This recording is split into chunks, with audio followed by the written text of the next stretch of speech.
North Shields has changed a lot in the last 200 years. Hundreds and hundreds of people lived on the fish quay in awful conditions. There was poor housing, not many toilets, one toilet for every 100 people, and a lot of disease. People from all over the world lived and worked here. It used to be called the Street of All Nations because English wasn't the most commonly spoken language. Lots of people of many different races and religions lived together on the fish quay. We wanted to tell the story of how our little town of North Shields played a part in getting rid of slavery. What are slaves anyways? Weren't they just servants? No, slaves and servants were very different. A servant was paid for doing jobs. They could leave their job whenever they wanted to. They were given somewhere to live, food and clothes. A slave was owned by another person and forced to work with no pay. They lived in cramped conditions and had very little food and water. They couldn't leave and got beaten if they tried to escape. They were branded like cattle so that people knew who they belonged to. That's terrible. Where did slaves come from then? Slaves were taken from their homes and families in East Africa by force and put on ships which sailed across the Atlantic Ocean. Conditions on board the ships were awful. They didn't have enough food or water and many died during the journey. Often up to 600 slaves were crammed together below deck. Slaves were forced to lie like this for up to 14 hours a day. It was hot and uncomfortable. They didn't have much drinking water. The food was often a bowl of rice twice a day, every day for up to 3 months. There was no toilets. And they were chained together, so they couldn't escape.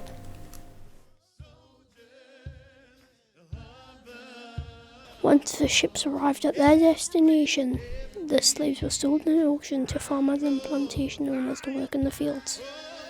Slaves in America picked cotton for hours every day and had to fill sacks like this. The cotton was often sent to cotton mills in England to make clothes for people like us. They also picked tobacco. Caribbean slaves worked in the cane fields, which was used to make sugar and rum. They were given a new name and the whole of the old lives disappeared. My name was Kinji and I'm 28. I was captured in Senegambia and I was a warrior. My name is now John and I was transported to Jamaica and I'm now a field hand. My name was Bar and I'm 27. I was captured at the Bight of Biafra. I was a wife and mother. My name is now Francis. I was transported to Mystique and I'm now a field hand. My name was 2R and I'm 26.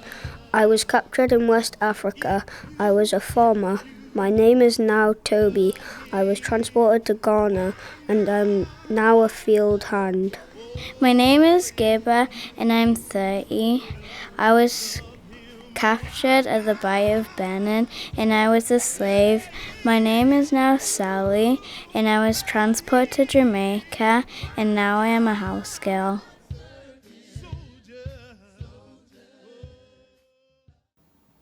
I still don't know what this has to do with North Shields. Well, in 1846, a very special person arrived in North Shields. He was called Frederick Douglass. Frederick Douglass was the most famous black man in America at the time and a friend of President Lincoln. Douglass was an ex-slave and his freedom was bought by 2 women from Newcastle, Ellen and Anna Richardson. Ellen and Anna were Quakers and they raised the $711 that was needed to buy his freedom. That doesn't sound like a lot. That was about £25,000 today. Douglass spoke 3 times in North Shields, including at the Baptist Church on Howard Street. To find out more about Frederick Douglass and slavery, we spoke to Professor Brian Ward from Northumbria University. Why did Frederick Douglass come to our little town of North Shields? So I think he came to North Shields because he already knew that there was an established group of people who were interested in the anti-slavery movement. Lots of those people were connected with the Quakers, Robert Spence and people like that, and there'd been African-American ex-slaves come through the region before that. So he was well aware of the fact that this was a part of the world where there was a lot of sympathy for trying to get slavery ended in the United States. Why was slavery so important to America?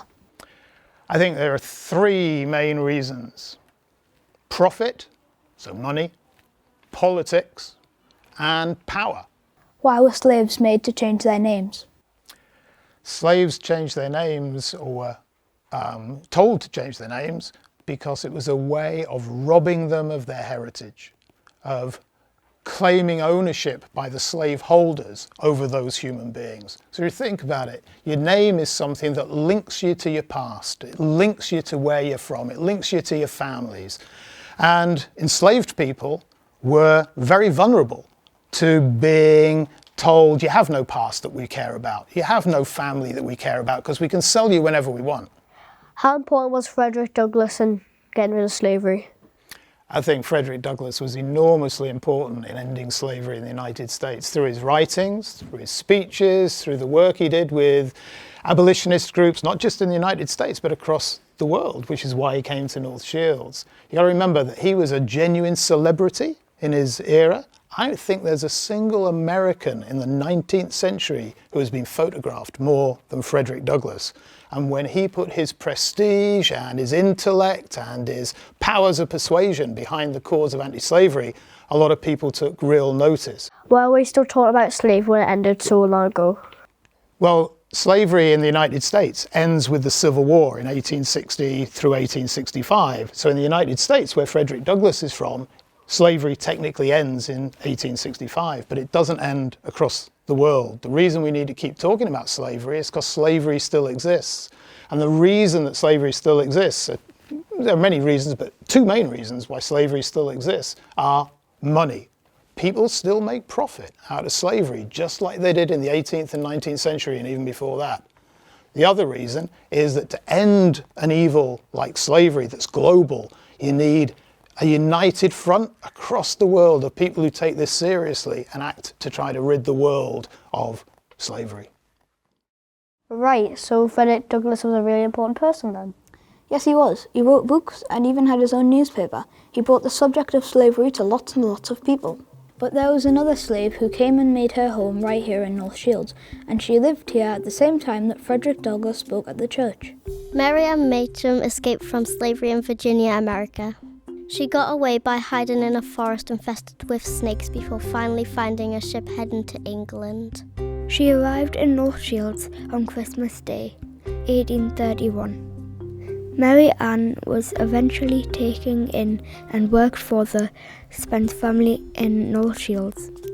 They were part of the local Quaker community.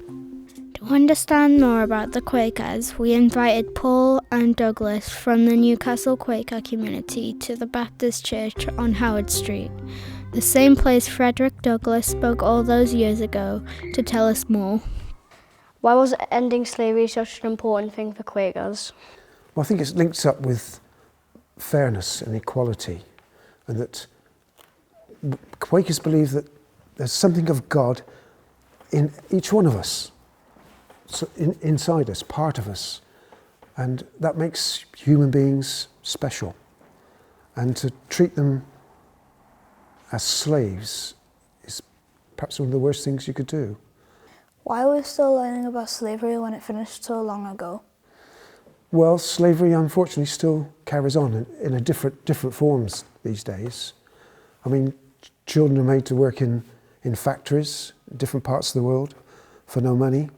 To work long hours still, to make clothes and commodities for us in this part of the world. Also, adults are made to work in very poor conditions for very little reward. And they're treated as, second-class citizens, really. Are there still Quakers in North Shields today? There are, yes. There's one or two that I know. And the Quaker meeting house isn't there anymore, but the Quakers in North Shields either go to Monk's Eaton meeting or to Newcastle meeting, which is in Gosforth. What was the main thing Quakers did to end slavery? There was a lot of campaigning, a lot of people writing letters. Before they did that, they did quite a bit of research. They found out what the conditions of slavery were. They talked to people who were slaves or who'd seen slaves being badly treated. They took cases to court. They also campaigned in Parliament to get the law changed. And they boycotted things like sugar because there were slave goods. So the women the Quaker women particularly, but others as well. It wasn't just Quakers who ended slavery. It was a lot of different people. People from the Church of England, people from the Baptist Church, the Methodist Church, people who didn't have church allegiances, all campaigned together. And that still happens. We work together with other people to try to abolish modern slavery. Ah, now I get it. Now I understand a lot more about the Quakers. So, what have we learned? Slavery was a terrible thing and went on for hundreds of years. Innocent people were taken from their families and sent far away.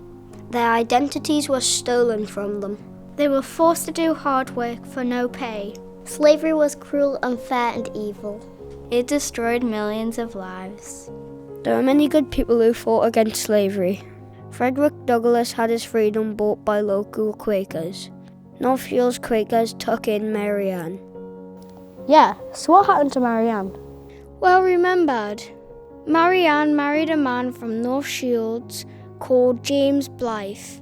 Unlike many thousands of her slave sisters, Mary Ann lived a long and full life here until she died at age 91. She's buried with her husband in Preston Cemetery, North Shields. Mary Ann's story does have a happy ending, and we're all proud of the role that North Shields had in the anti-slavery movement. Sadly, slavery still exists today, so our message is,